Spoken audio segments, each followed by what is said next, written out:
Hello guys, ituturo ko po sa inyo kung paano gumawa ng auto caption dito sa CapCut. Ito guys, punta tayo sa text, pindutin natin yung text and then pindutin natin yung auto caption.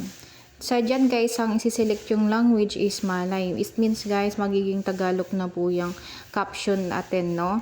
At pagkatapos pindutin yung Malay guys, pindutin nyo po yung start. Diyan na po yung mag-auto caption po yung ano natin, yung mga language natin. So antayin nyo lang po, maglo-loading lang po yan.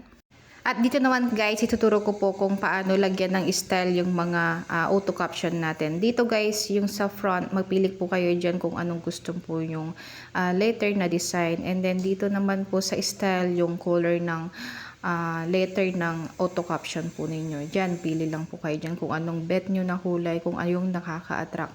And dito naman guys, yung effect niya guys, huwag nyong pipiliin yung pro guys kasi may bayad po yan. Kaya yung piliin nyo yung walang pro. Dito naman guys, yung later kung ano yung effect niya. Kung gusto nyo yung parang yan, may mga design na parang biglang papasok.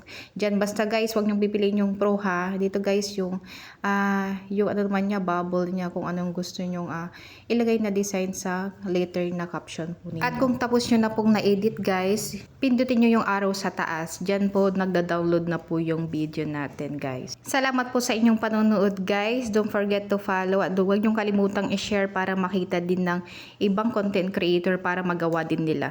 So hanggang dito muna tayo guys. Don't forget to follow my Facebook for more videos. Thank you for watching guys. Bye!